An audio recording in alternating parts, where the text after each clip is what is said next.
Good evening. Thanks for joining us. I'm Alyssa Meisner. What began as a suicide call turns into a murder investigation. Randall Chapman called 911 early this morning saying his wife Shirley Young had killed herself. When officers arrived at their home on Friend Ridge Drive in Big Chimney, they began to investigate the death. Investigators determined that the bullet that killed Young actually went into her back and came out of her chest. Police determined that Young didn't commit suicide but was killed by her husband, Randall Chapman. He's since been arrested and charged with first-degree murder. A police chase in St. Albans ends in a crash. The suspect now behind bars. 911 dispatchers tell 13 News the pursuit started near a roadside park in St. Albans and headed towards Big Tyler Road. Nitro Police and Kanawha County Sheriff's deputies got involved until the car crashed and rolled over. The suspect has been arrested. No word on whether the person is injured. And a man is recovering from gunshot wounds after police say he held his girlfriend hostage for 10 hours last night. The standoff started around 6 o'clock at the Shawnee Estates near Winfield and ended in shots being fired. The suspect was shot twice, but police say his injuries are non-life-threatening. The standoff started after a domestic dispute when the man with several weapons held his girlfriend hostage. Putnam County Sheriff Steve DeWeese says the area was evacuated as a precaution. No word on whether the suspect will be charged. Stay with 13 News for the latest.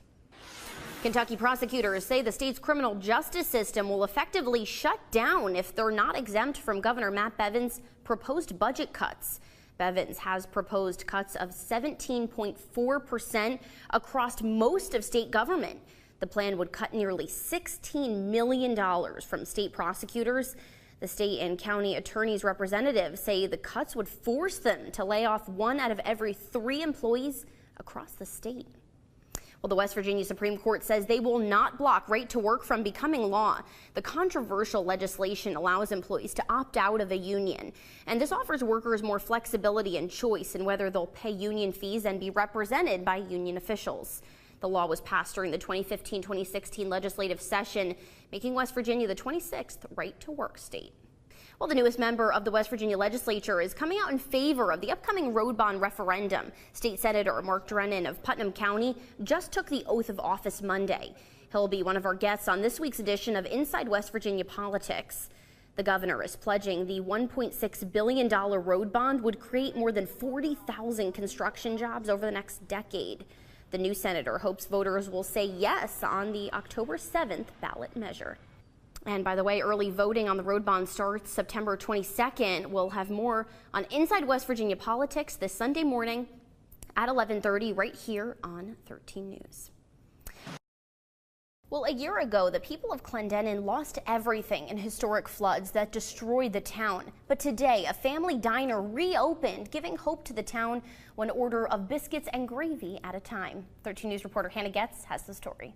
All right, well, Mama Payne's Diner is officially open, but they're celebrating with a grand reopening next Saturday.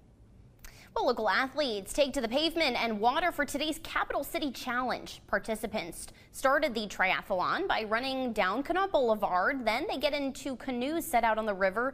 And finally, the athletes leave the water and bike the final leg of the race. And from triathletes to power lifters, hundreds of people come to the Civic Center for the West Virginia Fit Expo. Everyone from bodybuilders to jiu-jitsu fighters to CrossFit enthusiasts came out. Vendors, fitness vendors and gym representatives were also on hand.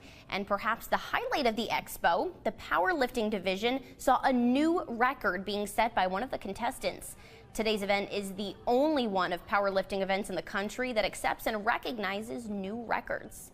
A Capital City clothing shop celebrates 3 years in business. People came to Kinship Goods on Tennessee Avenue this afternoon for food, drinks, and deals.